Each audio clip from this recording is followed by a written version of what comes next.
तो उन सब की नजरें जामिया मिलिया इस्लामिया और शाहीबाग की तरफ लगी हुई है, टिकी हुई है। तो सब आप लोगों को उम्मीद की निगाह से देख रहे हैं, एक आरज़ू के साथ देख रहे हैं और ये देख रहे हैं कि हिंदुस्तान के मुस्तकबिल का तयन जामिया मिलिया इस्लामिया से हो रहा है।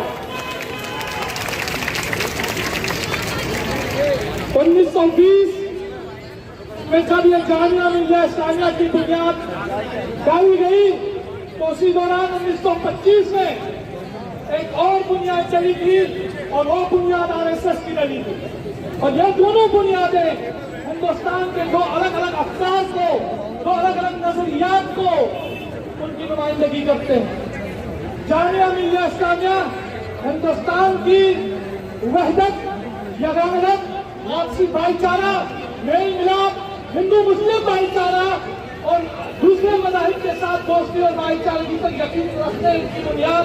1920 में डली, जबकि 1925 में हिटलर से मुतासिर होकर, मुसोलिनी से मुतासिर होकर नफरत की बुनियाद पर, मुल्क को तोड़ने की बुनियाद पर जो बुनियाद डली वो 1925 में RSS की बुनियाद डली।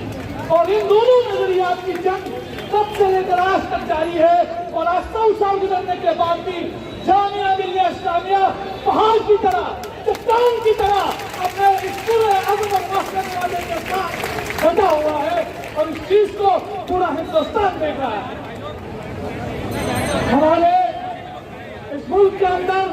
इन स्टूडेंट्स ने जब इस यूनिवर्सिटी के अंदर हमला किया था तो शायद उनके लहज़े गुलाम में भी नहीं था कि शायद यह एक आंदोलन की शक्ल में, एक तहरीक की शक्ल में पूरा हिंदुस्तान उठेगा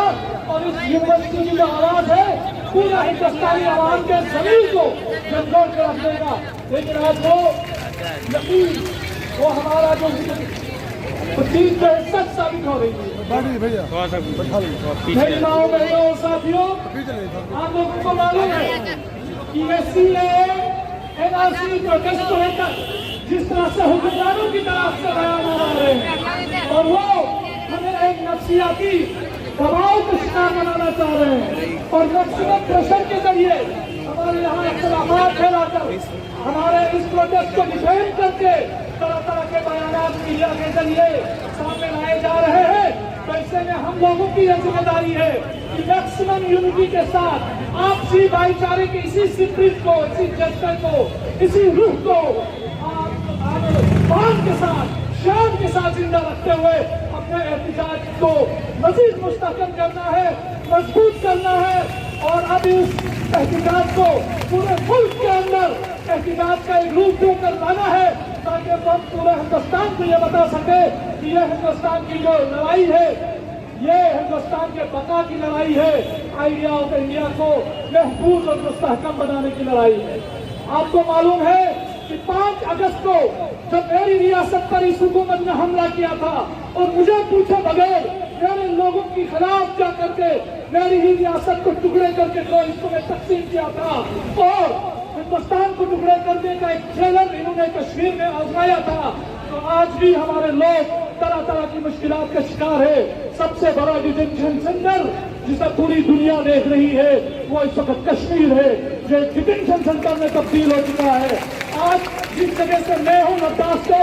जहाँ इस वक्त सब्जी राशन कार्ड पे दिया जा रहा है, जहाँ लोगों को नमक खाने को नहीं है और यह हुकूमत कह रही है कि हमने कश्मीर का विकास किया है, तो आप इनका विकास समझिए। जब भी अमित शाह कोई अच्छी बात कहे तो आप उसका हमेशा उल्टा सोचा कीजिए, क्योंकि उसका उल्टा ही सच होता है। अगर वो कहे कि नॉर्मल है तो समझे कि सिचुएशन सबसे बदतर हालत में है। अगर वो कहे कि हिंदुस्तान में मुसलमानों को शहरियत नहीं छीनी जा रही है तो आप जरूर ये सोचें कि यहाँ जरूर इनकी कोशिश ये है कि यहाँ शहरियत छीनी जा रही है, क्योंकि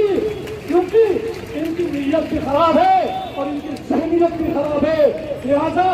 जरूरत इस बात की है कि आप अपने एहतिजाज को, हमारे इस एहतिजाज को जारी रखें, क्योंकि असम से लेकर कश्मीर तक पूरे हिंदुस्तान के आवाम, दबा हुआ आवाम, पिछला हुआ आवाम और हुकूक से महरूम आवाम, सबकी निगाहें आपकी तरफ है और आपको इस बका की लड़ाई को हिंदुस्तान के अक़दार की हिफाजत की लड़ाई को, हिंदुस्तान की यकजहती की लड़ाई को आगे लेने की जरूरत है। इन बातों के साथ स्पीच के बाद तमाम लोगों का एक बार फिर शुक्रिया अदा करता हूँ कि आप तमाम लोगों ने हम सब लोगों के लिए एक राह जो है वो मुअय्यन की हुई है और इस राह को आप आगे ले जा रहे हैं। साथ ही ये गुजारिश करूंगा कि इस लड़ाई को अब इक़्तिसादी मुजाहिदत में भी, इकोनॉमिक्स रेजिस्टेंस में भी शुरू करने की जरूरत है, जिस पर हमारे यहाँ जो एहतजाज में बैठे हुए लोग, वो कमेटी, वो जिम्मेदारान इस पर सोचे ताकि हम इस मुजाहिदत को एक इकोनॉमिक रेजिस्टेंस के तौर पर भी आगे ले जा सके। क्योंकि इसके बाद क्या होगा, ये जो तरह तरह के PSA का छोटा फॉर्म में NSA जो लागू किया है और लोगों को डिटेन करने की, डराने की, धमकाने की जो बातें की जा रही है, वो ये इसीलिए है क्योंकि अब इनको अपनी जमीन खिसकती हुई नजर आ रही है। तो आप इन चीजों पर भी हमें सोचने की जरूरत है। मैं एक बार फिर आप तमाम लोगों का वक्त ज़्यादा नहीं है, इसलिए तमाम लोगों का एक बार फिर शुक्रिया अदा करता हूँ। अस्सलाम वालेकुम।